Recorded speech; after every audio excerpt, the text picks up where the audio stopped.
আসসালামু আলাইকুম বোনেরা, কেমন আছেন? আশা করি ভালো আছেন। আমিও ভালো আছি আলহামদুলিল্লাহ। আজকে কাঁচা কলার ভর্তা বানাবো। আর কাঁচা কলার ভর্তা তো জানেনই যে রুগী, জুয়ান, বুড়া সবার জন্য উপকার। এরকম ভালো একটা জিনিস সিদ্ধ করব, সিদ্ধ করে আজকে ভর্তাটা বানাবো।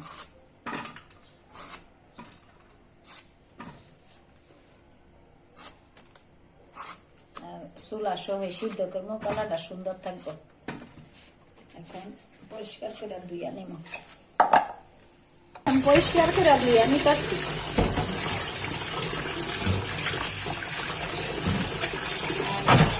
শিলা সহ সিদ্ধ করলে কলাটা সাদা সাদা থাকে, সুন্দর থাকে।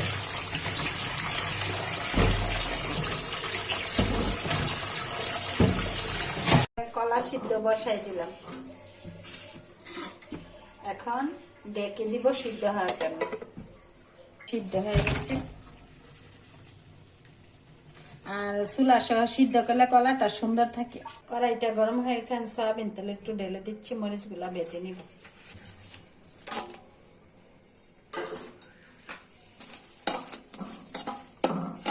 বোনেরা সিদ্ধ করে এখন ছিলে নিচ্ছি। শিল্লা তেলে ভাজা বানাইলে টেস্টটা অন্যরকম একটা স্বাদ লাগে। ভর্তা বানানোর জন্য পেঁয়াজ গুলা কুচি করে নিচ্ছি।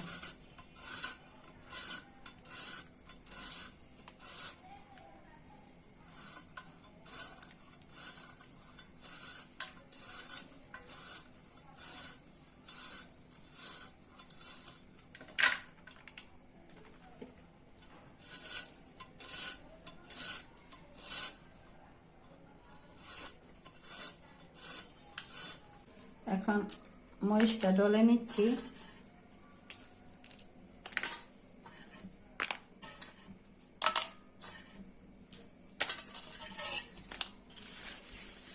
মনে করেন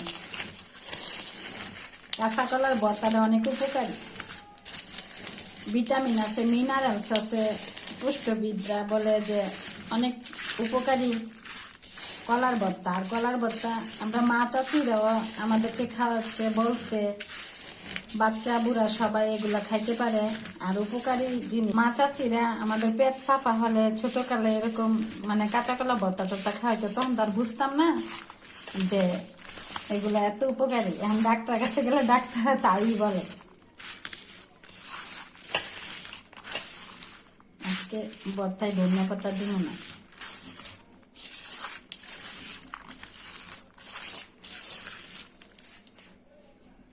সাথে দিচ্ছি সরিষার তেল।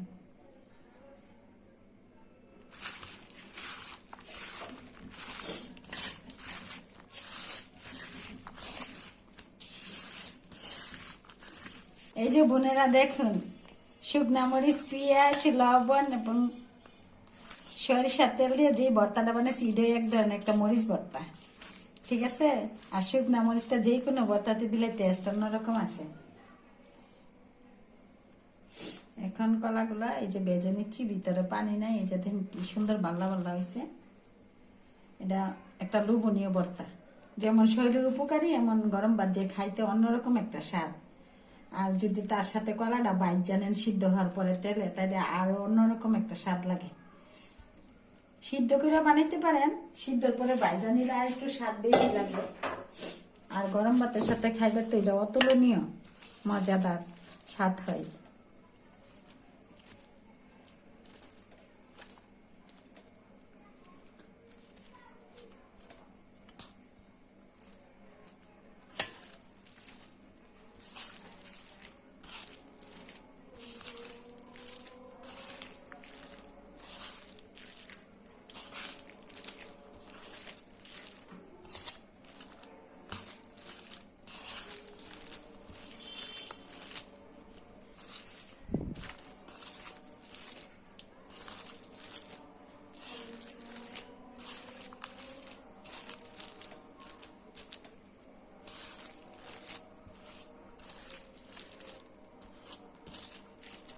এই যে তেলে ভাজা নিচ্ছি, এখন আঠালো হয়েছে ভর্তাটা, অন্যরকম একটা সুন্দর লাগে, খাইতেও স্বাদ লাগবে।